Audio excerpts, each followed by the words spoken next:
আসসালামু আলাইকুম, স্বাগতম মাই ক্লাসরুমে। মাই ক্লাসরুমের এখনকার আয়োজনে থাকবে 30 জুন 2025-এর জন্য ডেইলি কারেন্ট অ্যাফেয়ার্স। শুরু করছি, সাথেই থাকবেন। আমাদের আজকের প্রথম প্রশ্ন, 2024-25 অর্থ বছরে মোট কত টাকা রাজস্ব আদায় হয়েছে? 2024-25 অর্থ বছরে মোট রাজস্ব আদায় হয়েছে 3,60,922 কোটি টাকা। জুলাই শহীদ স্মৃতি শিক্ষাবৃত্তি চালু হচ্ছে কোন বিশ্ববিদ্যালয়ে? জুলাই শহীদ স্মৃতি শিক্ষাবৃত্তি চালু হচ্ছে জাতীয় বিশ্ববিদ্যালয়ে।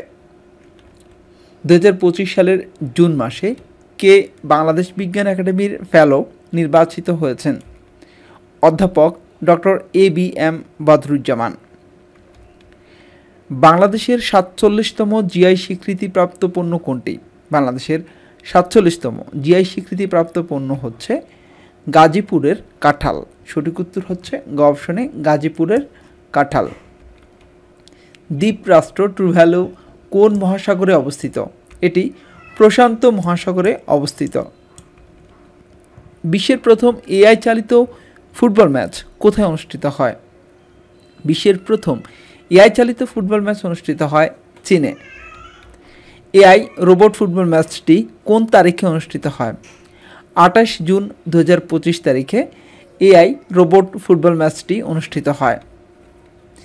বাংলাদেশে বিশ্বব্যাংকের নতুন ডিভিশন ডিরেক্টরের নাম কি?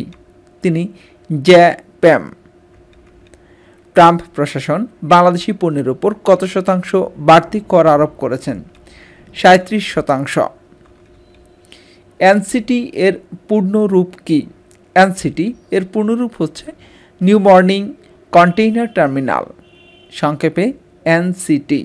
সঠিক উত্তর গ নিউ মর্নিং কন্টেইনার টার্মিনাল। বর্তমানে তৈরি পোশাক ও বস্ত্র খাতে পরিবেশ বান্ধব কারখানার সংখ্যা কতটি? 249টি। লং ওয়াক টু ফ্রিডম কার আত্মজীবনী গ্রন্থ? এটি লিখেছেন নেলসন ম্যান্ডেলা। অ্যাসেমি খাত বলতে কি বোঝায়? আমরা অনেক সময় শুনি অ্যাসেমি ঋণ। এই অ্যাসেমি জিনিসটা কি বা অ্যাসেমি খাত বলতে কোন খাতটিকে বোঝায়? সেটি হচ্ছে ক্ষুদ্র ও মাঝারি শিল্প খাত। 2026 সালে 21তম মহিলা এশিয়া ফুটবল কাপ কোন দেশে অনুষ্ঠিত হবে? অস্ট্রেলিয়া। পরিষ্কার পানিতে বংশবিস্তার করে কোন মশা? অ্যাডিস মশা। Bangladesh chamber of commerce industries, সংক্ষেপে BCI এর বর্তমান সভাপতি কে? এর বর্তমান সভাপতি আনোয়ারুল আলম চৌধুরী পারভেজ। এবারে আমরা গত টিউটোরিয়ালের কুইজটি দেখব। কোন দিনটিকে ছাত্র জনতার অভ্যুত্থান দিবস হিসেবে পালনের সিদ্ধান্ত নিয়েছে অন্তর্বর্তী সরকার? দেখুন, এখানে উত্তর রয়েছে 5 আগস্ট, কিন্তু এটি এখন পরিবর্তন করা হয়েছে, সম্ভবত 8ই আগস্ট করা হয়েছে। আপনারা কে কি জানেন এই বিষয়ে সেটি একটু আমাদেরকে কমেন্টস করে জানাবেন যে ছাত্র জনতার অভ্যুত্থান দিবস হিসেবে কোন দিবসটিকে পালন করার সিদ্ধান্ত নিয়েছে সরকার, 5ই আগস্ট নাকি 8 আগস্ট? এটি ছিল গত টিউটোরিয়ালের কুইজ। এবার আমরা আজকের কুইজটি দেখব।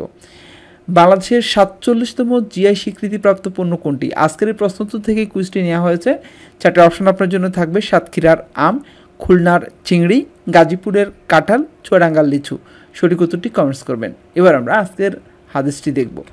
রাসূল সাল্লাল্লাহু আলাইহি ওয়াসাল্লাম বলেন, যে মানুষকে কৃতজ্ঞতা প্রকাশ করে না সে আল্লাহকেও কৃতজ্ঞতা প্রকাশ করে না। এটি আবু দাউদের হাদিস নাম্বার 4811।